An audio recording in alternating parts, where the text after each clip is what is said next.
Hi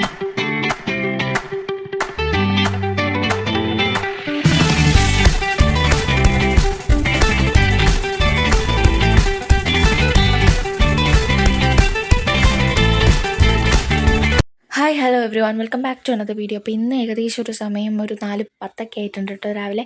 അപ്പോൾ ഞാൻ ഒരു 3:55 ആയപ്പോഴാണ് ഉറക്കം എണീറ്റത്. പക്ഷേ ഇന്ന് അലാറമൊന്നും വെച്ചതല്ല, ഇന്ന് ഉറങ്ങണം എന്ന് വിചാരിച്ച ഡേ ആണ്.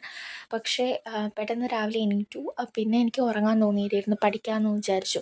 അപ്പോൾ അങ്ങനെ സ്റ്റഡി സ്റ്റാർട്ട് ചെയ്തതാണ്. ആനിമൽ കിങ്ഡം ആണ് കേട്ടോ തുടങ്ങിയത്. ഞാൻ അന്ന് GAPക്ക് ഞാൻ പറഞ്ഞല്ലോ, നമുക്ക് GAP പോർഷൻസ് ഉള്ളതുകൊണ്ട് തന്നെ ഞാൻ ആനിമൽ കിങ്ഡത്തിൻ്റെ പോർഷൻ കവറാക്കാമെന്ന് വിചാരിച്ചു. പിന്നെ എൻ്റെ അടുത്ത് കുറേ പേര് ചോദിച്ചിട്ടുള്ളൊരു കാര്യമാണ്, ഈ ബയോളജി പഠിക്കുമ്പോൾ എന്തിനാണ് ഈ ഷോർട്ട് നോട്ട് എഴുതുന്നത്? നമ്മൾ NCERT ഉണ്ടല്ലോ, അത് ഫോളോ ചെയ്താൽ പോരെയെന്ന്. കോഴ്സ് അത് ഫോളോ ചെയ്താൽ മതി, ഞാനും അത് തന്നെയാണ് ഫോളോ ചെയ്യുന്നത്. പിന്നെ എന്തിനാണ്, കാര്യം ഇമ്പോർട്ടൻറ്റ് പോയിൻറ്റ്സ് എന്തെങ്കിലും ഉണ്ടെങ്കിൽ ഞാനും NCERT ടെക്സ്റ്റ് ബുക്കിലാണ് എഴുതാറുള്ളത്, റിവൈസ് ആക്കാനും ഞാൻ ടെക്സ്റ്റാണ് യൂസ് ചെയ്യാറുള്ളത്. പിന്നെ എന്തിനാണ് ഈ ഷോർട്ട് നോട്ട് എഴുതുന്നതെന്ന് ചോദിച്ചാൽ, ക്ലാസ് ടൈമിൽ എനിക്ക് ലെക്ചർ നോട്ട് എഴുതുമ്പോൾ കുറച്ചുകൂടെ കോൺസെൻട്രേഷൻ കിട്ടുന്നതായിട്ട് തോന്നുന്നുണ്ട്. അതായത് കുറച്ചുകൂടെ ഞാൻ ശ്രദ്ധിച്ചിരിക്കുന്നതായിട്ട്, കുറച്ചുകൂടെ കണ്ടൻറ്റ് മനസ്സിലാവുന്നതായിട്ട്. പിന്നെ ഒരു തവണ നമ്മൾ പഠിച്ച കാര്യം നമുക്ക് തന്നെ സെൽഫായിട്ടൊരു ഷോർട്ട് നോട്ട് പോലെ എഴുതാൻ പറ്റുന്ന ടൈമിൽ നമുക്ക് ആ കണ്ടൻറ്റ് കുറച്ചുകൂടെ ക്ലിയർ ആയിട്ട് മനസ്സിലാവും.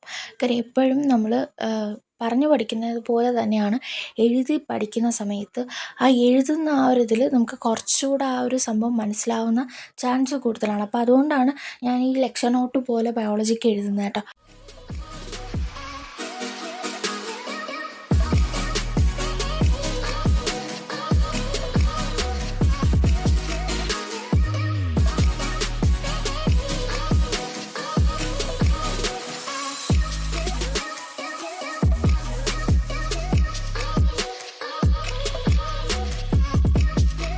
ഇപ്പോൾ സമയം ഏകദേശം ഒരു 5:40 ആയിട്ടുണ്ട്. അപ്പോൾ ഈ ഒരു സമയത്ത് നമ്മൾ ഏകദേശം ആനിമൽ കിങ്ഡത്തിൻ്റെ ബേസിക് കാര്യങ്ങളും പിന്നെ ഫൈലം പോരിഫറയും പഠിച്ചു കഴിഞ്ഞു.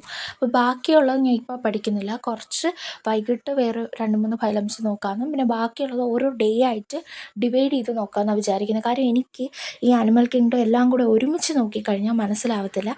കാര്യം ഇതിങ്ങനെ മിക്സായി പോകുമല്ലോ, ബേസിക് ആയിട്ടുള്ള കുറച്ച് കാര്യങ്ങളുണ്ട്, അത് അങ്ങോട്ടും ഇങ്ങോട്ടും മാറാൻ പാടില്ല. അപ്പോൾ അതുകൊണ്ട് ടൈം എടുത്ത് തന്നെ ഇതിൽ എഫേർട്ട് ഇടുന്നതായിരിക്കും കുറച്ചുകൂടി ബെറ്റർ എന്ന് തോന്നിയതുകൊണ്ടാണ് ഇങ്ങനെ ചെയ്യാമെന്ന് വിചാരിച്ചത്. അടുത്തതായിട്ട് ഇലക്ട്രിക് ചാർജസ് ആൻഡ് ഫീൽഡ്സ്. ഈ ചാപ്റ്റർ ഞാൻ ഓൾറെഡി പഠിച്ചതാണ്, പക്ഷേ ഇത് റിവിഷനാണ് കേട്ടോ. നമ്മൾ എത്ര പഠിച്ചാലും ഒരു കറക്റ്റ് ടൈമിൽ നമ്മൾ ഇൻ്റർവൽ ബേസ് ചെയ്ത് തന്നെ റിവൈസ് ചെയ്ത് പോയില്ലെങ്കിൽ ആ കാര്യം കറക്റ്റ് കയ്യിൽ നിന്ന് പോകും. നമുക്കത് പിന്നെ ഓർത്തിട്ട് നമ്മൾ എത്ര എഫേർട്ട് ഇട്ട് പഠിച്ചതെന്ന് പറഞ്ഞാലും ഒരു കാര്യമില്ല. അപ്പോൾ ഞാനിങ്ങനെ റിവിഷൻ ടൈമിൽ ചെയ്യാറെന്ന് വെച്ചാൽ ഒരു 1 ഷോട്ട് റിവിഷൻ യൂട്യൂബിൽ വല്ലതുള്ള 2 ഹവറിൻ്റെയൊക്കെ ഒരു റിവിഷൻ ക്ലാസ് കാണും. അതിലുള്ള ക്വസ്റ്റ്യൻസും കാര്യങ്ങളൊക്കെ പ്രാക്ടീസ് ചെയ്യും. എന്നിട്ട് പിന്നെ ഈവനിങ് വല്ലതും അതിൻ്റെ PYQs അല്ലെങ്കിൽ ബാച്ച് ചെയ്യിപ്പിച്ച ക്വസ്റ്റ്യൻസോ അങ്ങനെ ഏതെങ്കിലുമൊക്കെ ക്വസ്റ്റ്യൻസ് എടുത്ത് വെച്ച് വർക്കൗട്ട് ചെയ്യും, അത് കിട്ടുന്നുണ്ടോ നോക്കും. ഇങ്ങനെയാണ് ഞാൻ നോർമലി റിവിഷൻ്റെ കാര്യങ്ങളൊക്കെ നോക്കാറുള്ളത്. അപ്പോൾ ഈ ചാപ്റ്റർ ഇപ്പോൾ യൂണിറ്റ് ടെസ്റ്റിനും കാര്യങ്ങൾക്കും എല്ലാം നോക്കിയതാണെങ്കിലും നമ്മൾ ഒരു ടൈം കഴിയുമ്പം ഇതിങ്ങനെ കുറച്ച് മറന്നു വരുമല്ലോ. അപ്പോൾ ഇന്നലെ ഞാൻ ഇങ്ങനത്തെ നോക്കിയപ്പോൾ എന്തൊക്കെ കുറച്ച് മറന്ന പോലെ തോന്നി, അതുകൊണ്ടാണ് ഇന്ന് റിവിഷൻ സ്റ്റാർട്ട് ചെയ്യാമെന്ന് വിചാരിച്ചത്. പിന്നെ ഇപ്പോൾ സമയം ഏകദേശം ഒരു 6:15 സംതിങ് ആയിട്ടുണ്ട്. ഒരു 5:40 ആയപ്പോൾ അനിമൽ കിങ്ഡം പഠിച്ചു കഴിഞ്ഞിട്ടുണ്ടായിരുന്നു. പിന്നെ ഒരു 20 മിനിറ്റ് അടുപ്പിച്ച് ഞാൻ ആ ഒരു പോർഷൻ്റെ NCERT നല്ലതുപോലെ റീഡ് ചെയ്ത് അതിൻ്റെ ഇമ്പോർട്ടൻറ്റ് പോയിൻറ്റ്സ് ടെക്സ്റ്റിൻ്റെ സൈഡിൽ തന്നെ മാർക്ക് ചെയ്ത് വെച്ചിട്ടുണ്ടായിരുന്നു. അപ്പോൾ അതെല്ലാം കഴിഞ്ഞ് ഒരു 15 മിനിറ്റ് ബ്രേക്ക് എടുത്തു. അതിന് ശേഷമാണ് ഇപ്പോൾ ഈ ക്ലാസ് കണ്ടു തുടങ്ങുന്നത് കേട്ടോ. അപ്പോൾ ഞാനിത് പഠിക്കുന്ന സമയത്തെന്ന് വെച്ചാൽ നമുക്ക് ഈ 1 ഷോട്ടിൽ ചിലപ്പോൾ ചില പോയിൻറ്റ്സ് അവർ സ്കിപ്പ് ചെയ്യും. അതായത് ഇമ്പോർട്ടൻ്റ് അല്ലാത്ത ചില പോയിൻറ്റ്സ് ഉണ്ടെങ്കിൽ അവരത് മാറ്റുമല്ലോ. കാര്യം ഏറ്റവും ക്രിസ്പായിട്ട് ആവശ്യമുള്ള കാര്യങ്ങൾ പറഞ്ഞു തരാൻ വേണ്ടിയാണല്ലോ 1 ഷോട്ട് റിവിഷൻ വെച്ചേക്കുന്നത്. അപ്പോൾ ഞാനതുകൊണ്ട് ഷോർട്ട് നോട്ട് എടുത്തിട്ട് എക്സ്ട്രാ അവർ പറയാതെ പോയ പോയിൻറ്റ്സ് എന്തൊക്കെയാണോ അതൊക്കെ ഞാൻ സെൽഫായിട്ടൊന്ന് നോക്കുന്നുണ്ട്. പിന്നെ അതുപോലെ തന്നെ സെൽഫായിട്ട് അതൊക്കെ എനിക്ക് മനസ്സിലാവുന്നുണ്ടോ എന്ന് തന്നെ എഴുതി അങ്ങനെയൊന്ന് നോക്കിയാണ് പഠിച്ചു പോകുന്നത്.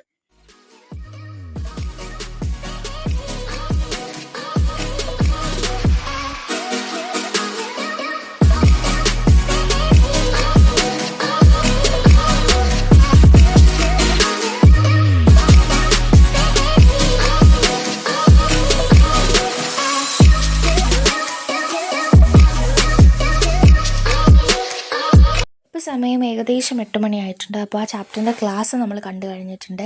അപ്പോൾ ഇനി ക്വസ്റ്റ്യൻസും കാര്യങ്ങളൊക്കെ പിന്നെ പ്രാക്ടീസ് ചെയ്യാം. ഇനി കുറച്ച് ബ്രേക്ക് എടുക്കാമെന്ന് വിചാരിച്ചു. സോ ഒരു 30 മിനിറ്റ്സ് ബ്രേക്ക് കഴിഞ്ഞു, 8:30 ആയിട്ടുണ്ട്. അപ്പോൾ ഞാനാണ് വിചാരിച്ചു അനിമൽ കിങ്ഡം തന്നെ ബാക്കിയൊരു ഫൈലവും കൂടെ പഠിക്കാമെന്ന്. അപ്പോൾ അടുത്തൊരു ഫൈലം പഠിക്കുന്നതിന് മുമ്പ് നമ്മൾ നേരത്തെ പോരിഫെറ പഠിച്ചിരുന്നല്ലോ, അപ്പോൾ അതിൻ്റെ ഫീച്ചേഴ്സും കാര്യങ്ങളൊക്കെ ഓർമ്മയുണ്ടോ എന്ന് എഴുതി നോക്കിയപ്പോൾ. അപ്പോൾ ഇത് +1 സ്റ്റുഡൻസിനോടും പറയാനുള്ള ഒരു കാര്യം കേട്ടോ. ഈ ചാപ്റ്റർ പഠിക്കുമ്പോൾ നിങ്ങൾ ഓരോ പുതിയ ഫൈലം പഠിക്കുമ്പോഴും പഴയ ഫൈലത്തിൻ്റെ കാര്യങ്ങളൊക്കെ ഒന്ന് കാണാതെ എഴുതി നോക്കുക. ആ ഫീച്ചേഴ്സ് നിങ്ങൾക്ക് നല്ലതുപോലെ ഓർമ്മയുണ്ടെന്ന് മനസ്സിലാക്കി വെക്കുക. അങ്ങനെ ഒന്ന് റിവൈസാക്കി പോയി കഴിഞ്ഞാൽ അധികം ഇത് തെറ്റാനോ അല്ലെങ്കിൽ മറക്കാനോ ഉള്ള ചാൻസൊക്കെ കുറവാണ് കേട്ടോ. അപ്പം അങ്ങനെ തന്നെയാണ് തുടങ്ങിയത്. പിന്നെ ഞാൻ നേരത്തെ ഫൈലം പോരിഫെറ പഠിച്ചപ്പോഴും ഇപ്പോൾ ഞാൻ പഠിക്കാൻ വേണ്ടി എടുത്തത് നിഡേറിയായിരുന്നു. ഇത് പഠിച്ച സമയത്ത് ഞാൻ ക്ലാസ് കണ്ടിട്ടുണ്ടായിരുന്നില്ല, ജസ്റ്റ് ടെസ്റ്റ് വായിച്ച് തന്നത്. കാര്യം കഴിഞ്ഞ വർഷം ഇത് ക്ലാസ് കണ്ട് പഠിച്ച് എക്സാമൊക്കെ എഴുതിയാണല്ലോ, അപ്പോൾ ഇത് ഓൾറെഡി ഈ ടോപ്പിക്സും കാര്യങ്ങളൊക്കെ അറിയാം. ജസ്റ്റ് ഇതൊന്ന് വായിച്ചിട്ട് ഓക്കെ ഇതാണെന്നുള്ളതൊന്ന് പൊടി തട്ടി എടുക്കുന്ന പോലെ ഒന്ന് റിവൈസാക്കി എടുക്കുന്ന ഒരു ഇതാണ്. അപ്പോൾ അതുകൊണ്ട് ഞാൻ എക്സ്ട്രാ ക്ലാസ്സൊന്നും കണ്ടില്ല, ടെക്സ്റ്റ് ജസ്റ്റ് വായിച്ചു, അതിൻ്റെ ഇമ്പോർട്ടൻറ്റ് പോയിൻറ്റ്സ് നോക്കി. പിന്നെ ഞാൻ മോസ്റ്റ് ഇമ്പോർട്ടൻ്റ് ആയിട്ടുള്ള കാര്യങ്ങൾ ഞാൻ ടെക്സ്റ്റിൻ്റെ സൈഡിൽ എഴുതി വെക്കാറുണ്ട് കേട്ടോ. അപ്പോൾ കഴിഞ്ഞ വർഷം ഞാൻ അനിമൽ കിങ്ഡത്തിലൊന്നും ടെക്സ്റ്റിൽ അങ്ങനെ ഒന്നും എഴുതിയിട്ടുണ്ടായിരുന്നില്ല, ജസ്റ്റ് അല്ലാതെ നോട്ടിൽ എഴുതിയായിരുന്നു പഠിച്ചിട്ടുണ്ടായിരുന്നത്. പക്ഷേ ടെക്സ്റ്റിൻ്റെ സൈഡിൽ എഴുതുമ്പോൾ ഉള്ളതെന്ന് വെച്ചാൽ നിങ്ങൾ NCERT ഒക്കെ വായിക്കാൻ വേണ്ടി എടുക്കുന്ന ടൈമിൽ അത് കുറച്ചുകൂടെ ഹെൽപ്പാകും. പിന്നെ ഈ എക്സാമിൻ്റെയൊക്കെ ടൈമിൽ മൊത്തം NCERT വായിക്കലൊന്നും നടക്കില്ലല്ലോ, അപ്പോൾ ഈ സൈഡിൽ എഴുതിയേക്കുന്ന ഇമ്പോർട്ടൻറ്റ് പോയിൻറ്റ്സ് വായിക്കുമ്പോൾ തന്നെ ഒന്ന് റിവൈസ് ആക്കി എടുക്കാൻ പറ്റും കേട്ടോ.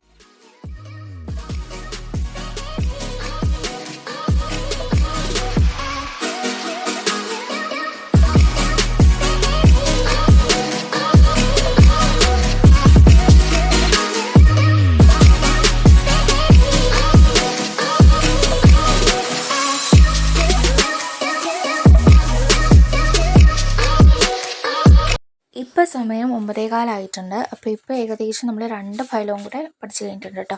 നിഡേറിയയും അതുപോലെ തന്നെ എറ്റനോഫോറയും ഫൈലും കൂടെ ഇപ്പോൾ കംപ്ലീറ്റ് ആക്കിയിട്ടുണ്ട്. സോ ഇപ്പോൾ ടൈം 10 ആയിട്ടുണ്ട്. അപ്പോൾ ഞാൻ വിചാരിച്ചു നേരത്തെ നോക്കിയ ഫിസിക്സിൻ്റെ ചാപ്റ്ററിൻ്റെ MCQs പ്രാക്ടീസ് ചെയ്യാമെന്ന്. MCQ പ്രാക്ടീസ് ആക്കുന്ന ബോർഡ് സ്റ്റുഡൻസിനോട് എനിക്ക് പറയാനുള്ളൊരു കാര്യം, ചിലപ്പോൾ നിങ്ങൾ ഈ ക്വസ്റ്റ്യൻസൊക്കെ പ്രാക്ടീസ് ചെയ്യുമ്പോൾ 1 മിനിറ്റ് തീരണമെന്ന് നിർബന്ധമേ ഇല്ല.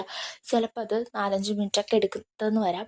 ചില ക്വസ്റ്റ്യൻസ് നിങ്ങൾക്ക് ഈസി ആയിട്ട് സോൾവ് ചെയ്യാൻ പറ്റുന്നുണ്ടാവും. ചില ക്വസ്റ്റ്യൻസ് കുറേ നേരമൊക്കെ ഇങ്ങനെ ആലോചിക്കുമ്പോൾ ഓക്കെ ഫൈനൽ എങ്ങനെയെങ്കിലുമൊക്കെ ആൻസർ എത്തുന്നുണ്ടാവും. ചില ക്വസ്റ്റ്യൻസ് കാണുമ്പോൾ ഇത് ഈ പാഠത്തിലുള്ളതാണോ എന്ന് വരെ സംശയം വരാം. പക്ഷേ അങ്ങനെ വരുന്ന സമയത്ത് ആകെ കോൺഫിഡൻസ് പോയി അയ്യോ എന്നെക്കൊണ്ട് പറ്റത്തില്ല, ഞാൻ ഇത്ര പഠിച്ചിട്ട് നടന്നില്ല, ഇനിയിപ്പോൾ ഞാൻ പഠിച്ചത് മറന്നുപോയോ, അങ്ങനെ ഒരു ലെവലിൽ പോയി വീണ്ടും തിയറി പോർഷൻസ് പഠിക്കുക, ഈ ഒരു പരിപാടിയിലേക്ക് പോകരുത്. അതെന്താണെന്ന് വെച്ചാൽ നമ്മൾ MCQs ഡിഫറെൻറ്റ് ടൈപ്പിൽ പ്രാക്ടീസ് ചെയ്യാത്തതിൻ്റെ കുഴപ്പമാണ്. ഇപ്പോൾ ഈ ഒരു ചാപ്റ്ററിൻ്റെ ക്വസ്റ്റ്യൻസ് ഒരു ആദ്യത്തെ ഒരു 5-6 ക്വസ്റ്റ്യൻസൊക്കെ എന്നെക്കൊണ്ടും നല്ല സിമ്പിളായിട്ട് പോയി. ചില ക്വസ്റ്റ്യൻസൊക്കെ വരുമ്പോൾ ഇത് ഏതാന്ന് പോലും നമുക്ക് മനസ്സിലാവാത്ത ലെവലിലായിരിക്കും വരുന്നത്.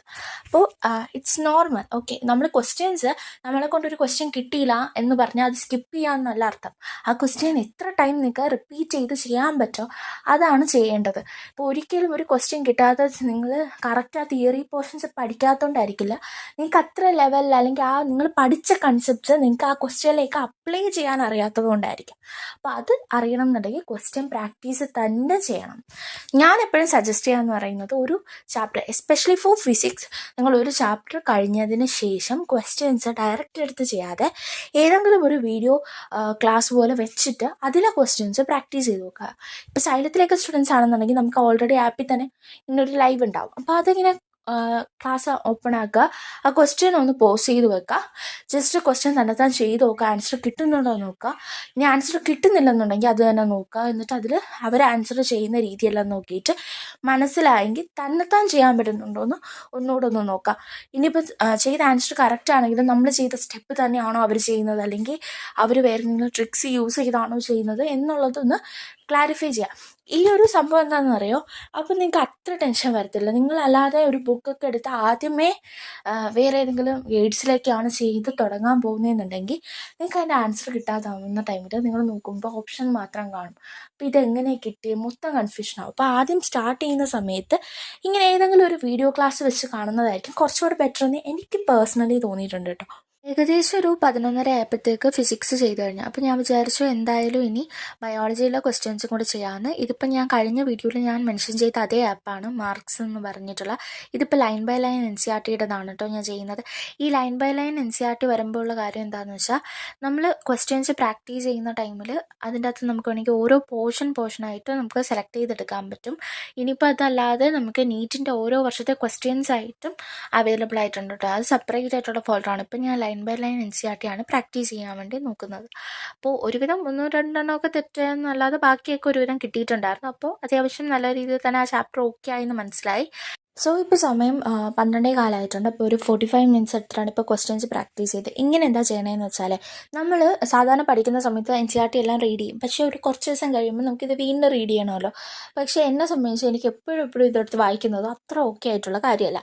പിന്നെ ഈ ഒരു ഇതിൽ പഠിക്കുന്ന സമയത്ത് എന്താണ് യൂസ് എന്ന് വെച്ചാൽ, ഇതിൻ്റെ അകത്ത് ഓരോ ക്വസ്റ്റ്യൻസും ലൈൻ ബൈ ലൈനിൽ നിന്ന് എടുത്തിട്ടുള്ളതാണ്. ആൻഡ് നമുക്ക് അത് എടുക്കുമ്പോൾ തന്നെ അത് ഏത് പേജ് നമ്പറിലുള്ളതാണ്, അത് ഏത് പാരഗ്രാഫിലുള്ളതാണെന്ന് വരെ അവർ കറക്റ്റായിട്ട് മെൻഷൻ ആക്കുന്നത്. സോ ഇന്ന് ഒരു സാറ്റർഡേ ആയതുകൊണ്ട് തന്നെ ഇന്നാണ് നമ്മൾ മാത്സ് നോക്കുന്ന ഡേ. അപ്പോൾ എന്തായാലും മാത്സ് ഇന്നൊരു ചാപ്റ്റർ തീർക്കണം. ഞാൻ കഴിഞ്ഞ ആഴ്ച മാത്സ് നോക്കിയിട്ടില്ല, കാരണം മെട്രിസസ് ഞാൻ ഓൾറെഡി പഠിച്ചതുകൊണ്ടാണ്. പക്ഷേ ഇതിപ്പോൾ ഡിറ്റർമിനൻസ് ആണ് ഇന്ന് പഠിക്കാമെന്ന് വിചാരിച്ചത്. അപ്പോൾ എൻ്റെ അടുത്ത് കുറേ പേര് ചോദിച്ചിട്ടുണ്ട് മാത്സ് എപ്പോഴാണ് ക്ലാസ് കാണുക, എങ്ങനെയാണ് കാണുക. അപ്പോൾ ഞാൻ നോർമലി മാത്സ് ചെയ്യാമെന്ന് വെച്ചാൽ സ്കൂളിലുള്ള ക്ലാസ് അതേപോലെ തന്നെ ഫോളോ ചെയ്യും. ലൈക്ക് അവിടുത്തെ ക്വസ്റ്റ്യൻസ് ഒക്കെ ചെയ്യുമ്പോൾ ഒരു 90% മനസ്സിലാക്കി ഓക്കെ എന്നുള്ള ലെവലിൽ തന്നെ ക്വസ്റ്റ്യൻസ് ചെയ്തു പോവും. ആൻഡ് പിന്നെ ഇത് കഴിഞ്ഞ് ആ ഒരു ചാപ്റ്റർ സ്കൂളിൽ തീരാറാവുമ്പോൾ സൈലത്തിൻ്റെ 1-ഷോട്ട് റിവിഷൻസ് ഉണ്ടല്ലോ, ഈ അഗ്നി ബാച്ചിലുള്ള സ്റ്റുഡൻസിന് വേണ്ടിയിട്ട് ചാപ്റ്റർ തീർന്നതിന് ശേഷം യൂട്യൂബിൽ റിവിഷൻ ക്ലാസ് ഉണ്ടാവും. ആ ക്ലാസ് ഞാൻ കാണും. അതിനുശേഷം N C R T questions extra practice ചെയ്യും. ഇതാണ് ചെയ്യാറുള്ളത്, അല്ല ഞാൻ എക്സ്ട്രാ ഒന്നും ചെയ്യാറില്ല. പിന്നെ എനിക്ക് ഇന്നലെ ഒരു സ്റ്റുഡൻറ്റ് കമൻറ്റ് ചെയ്തിട്ടുണ്ടായിരുന്നു, ചേച്ചി അതിന് കിങ്സ് 11 ബാച്ചിൽ മാത്സ് എടുക്കുന്നില്ലല്ലോ, പിന്നെ എങ്ങനെയാണ് നിങ്ങൾക്ക് ബോർഡ് എക്സാം കംപ്ലീറ്റ് ആണെന്ന് പറയാൻ പറ്റുന്നതെന്ന്. കിങ്സ് 11 ബോർഡ് എക്സാമിൻ്റെ എടുക്കും എന്നല്ല കേട്ടോ ഞാൻ ഉദ്ദേശിച്ചത്. നമുക്ക് എടുക്കുന്ന ആ 3 സബ്ജക്റ്റ് അവർ ബോർഡ് ലെവലും കൂടെ പഠിപ്പിക്കും. പക്ഷേ നമുക്ക് കിങ്സ് 11 ആണെങ്കിലും സൂപ്പർ കിങ്സ് ആണെങ്കിലും അത് പഠിക്കുന്ന കുട്ടിക്ക് അഗ്നി ബാച്ച് അവർ ഫ്രീ ആയിട്ട് തന്നെ ആക്സസ് ചെയ്ത് തരുന്നുണ്ട്. അപ്പോൾ ആ ഒരു ബാച്ചിൻ്റെ അകത്ത് നമുക്ക് നമ്മുടെ ബോർഡ് എക്സാമിന് വേണ്ടിയിട്ടുള്ള എല്ലാ സബ്ജക്റ്റിൻ്റെയും complete board oriented classes available ആണ്. ഓക്കെ, അല്ലാതെ നിങ്ങൾക്ക് കിങ്സ് 11 മാത്സിൻ്റെ ക്ലാസ് കിട്ടുക. പിന്നെ അതേപോലെ തന്നെ സ്കൂളിൽ ഞങ്ങളുടെ യൂണിറ്റ് ടെസ്റ്റ് കഴിഞ്ഞിട്ടുണ്ട്, പേപ്പറൊക്കെ കിട്ടി തുടങ്ങിയിട്ടുണ്ട്. അപ്പോൾ എനിക്ക് തോന്നി ഈ ട്യൂസ്ഡേക്കുള്ളിൽ കംപ്ലീറ്റ് സബ്ജക്റ്റും കിട്ടുമായിരിക്കും. അപ്പോൾ ഞാൻ അത് വെച്ചിട്ട് ഒരു വീഡിയോ ചെയ്താലോ എന്ന് ആലോചിക്കുന്നുണ്ട്. അപ്പോൾ എന്താണ് നിങ്ങളുടെ ഒപ്പീനിയൻ എന്നൊന്ന് പറയാം. പിന്നെ അതുപോലെ തന്നെ എൻ്റെ അടുത്ത് കുറച്ച് സബ്സ്ക്രൈബേഴ്സ് പറഞ്ഞിട്ടുണ്ടായിരുന്നു ഒരു 30 ഡേ ചലഞ്ച് ചെയ്യാവോ എന്ന്. അതായത് നമുക്ക് ഓൺ എക്സാം വരുവാണല്ലോ. +1 നമുക്ക് ഒഫീഷ്യലി ഒരു ഓൺ എക്സാം ഉണ്ടായിരുന്നില്ല, അതായത് സ്കൂളുകാരാണ് നടത്തിയത്. പക്ഷേ +2 ഒഫീഷ്യൽ ക്വസ്റ്റ്യൻ പേപ്പർ ആണെന്നാണ് പറയുന്നത്. ഇതുവരെ ഞാൻ അങ്ങനെയാട്ടോ അറിഞ്ഞത്. അപ്പോൾ അങ്ങനെയാണെന്നുണ്ടെങ്കിൽ ഒരു 30 ഡേ ചലഞ്ച് ചെയ്താലോ എന്ന് ആലോചിക്കുന്നുണ്ട്. എന്താണ് നിങ്ങളുടെ ഒപ്പീനിയൻ? അങ്ങനെ ഒരു ചലഞ്ച് വേണോ വേണ്ടേ എന്താണെന്നുള്ളത് പറയാട്ടോ. അപ്പോൾ അതനുസരിച്ച് നമുക്ക് ചെയ്യാം.